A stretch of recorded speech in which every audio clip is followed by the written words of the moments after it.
Assalamualaikum warahmatullahi wabarakatuh. Pada video kali ini, saya akan mempresentasikan tugas kuliah yang berjudul Framework dan Alat Pengembangan Web Semantik. Pengantar Web Semantik. Definisi web semantik adalah konsep untuk membuat data di web dapat dipahami oleh mesin. Pendekatan dalam pengembangan web yang bertujuan untuk membuat data di internet dapat dipahami secara lebih mendalam oleh mesin atau aplikasi, bukan hanya oleh manusia. Tujuan mempermudah mesin memahami makna dari konten, bukan sekedar kata-kata. Dengan menggunakan web semantik, mesin pencari, chatbot, dan aplikasi lain yang bisa lebih memahami makna konten, sehingga hasil yang ditampilkan menjadi lebih relevan. Manfaat: meningkatkan relevansi hasil pencarian, memungkinkan integrasi data antar aplikasi. Web semantik dapat meningkatkan relevansi pencarian, memungkinkan pengintegrasian data yang berbeda dari berbagai sumber, dan mendukung analisis data yang lebih kompleks dan kontekstual.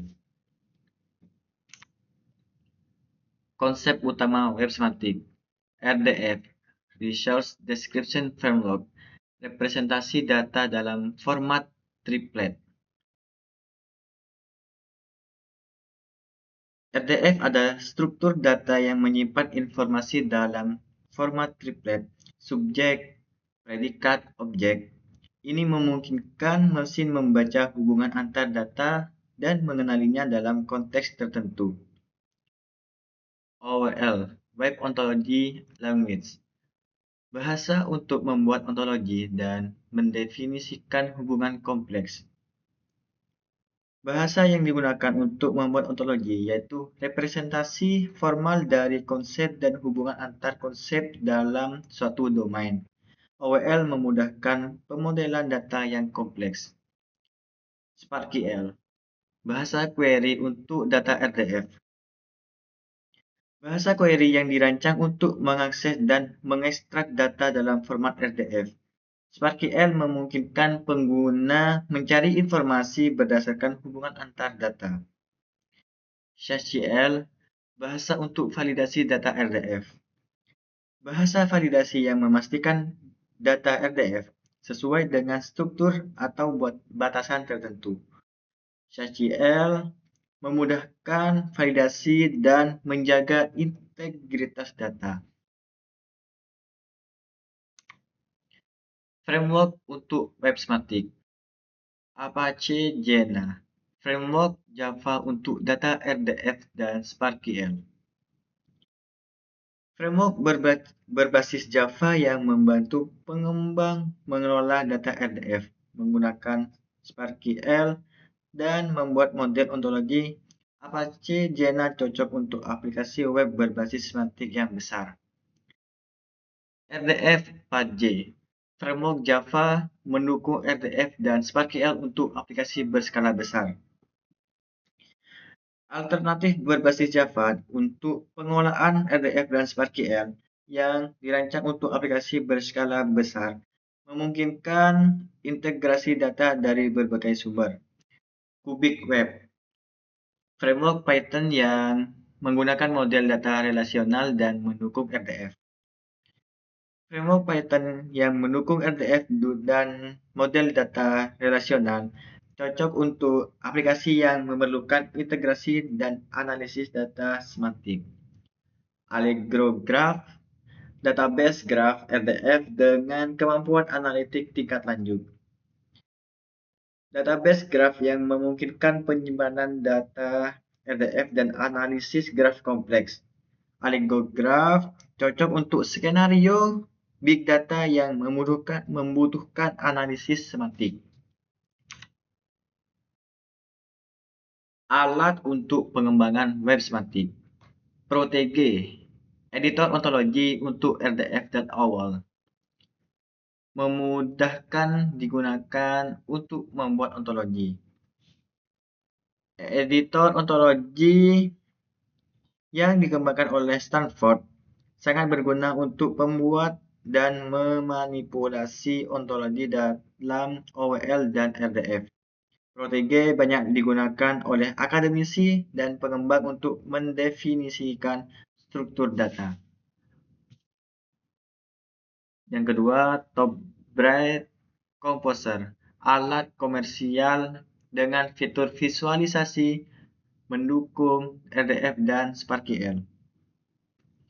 Alat komersial yang menyediakan antarmuka visual untuk pengembangan data RDF dan OWL, cocok untuk aplikasi enterprise. Virtuoso sistem manajemen database mendukung data RDF dan relasional. Sistem manajemen database yang mendukung penyimpanan data RDF dan relasional. Virtuoso sering digunakan untuk data terintegrasi dalam skala besar. GraphDB, database graf yang mendukung RDF dan SparkQL. Database graf yang mendukung penyimpanan dan pengolahan data RDF memudahkan pengguna menjalankan SparkQL untuk data semantik. Standar bahasa web semantik. RDF, triplet untuk mendeskripsikan relasi antar data. Format triplet yang menggambarkan hubungan antar data. RDF menjadi fondasi data semantik karena memungkinkan representasi hubungan yang logis. OWL untuk pembuatan ontologi dan mendefinisikan kelas dan properti. Bahasa yang menambah makna pada data RDF dengan mendefinisikan hierarki kelas, properti, dan hubungan yang lebih mendetail. SparkQL, bahasa query untuk mengekstraksi dan mengelola data RDF. Bahasa query yang digunakan untuk mengambil dan memanipulasi data RDF. SparkQL memudahkan pencarian data yang terkait berdasarkan pola tertentu. SQL, validasi struktur data dalam RDF. Bahasa untuk validasi struktur data RDF memastikan bahwa data sesuai dengan aturan atau struktur yang diinginkan. Contoh penggunaan framework dan alat. Contoh kasus, aplikasi e-commerce dengan saran produk yang lebih relevan. Aplikasi e-commerce yang memberikan saran produk kepada pengguna berdasarkan preferensi dan riwayat pencarian. Web semantik memungkinkan rekomendasi produk yang lebih relevan dan spesifik. Dan untuk framework dan alat yang digunakan, ada Apache Jena untuk data RDF, Protege untuk ontologi, dan SparkQL untuk query.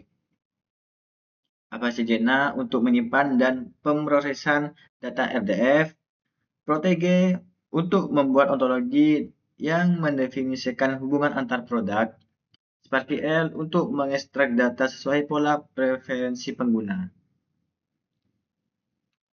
Dan untuk yang terakhir, kesimpulan. Kesimpulan, framework dan alat web semantik membantu pengembangan aplikasi yang lebih cerdas. Framework dan alat web semantik membantu menciptakan aplikasi yang dapat memahami dan memproses data secara kontekstual, membuat pengalaman pengguna lebih baik. Manfaat: meningkatkan relevansi data, memperluas interoperabilitas, dan mempermudah akses informasi kontekstual.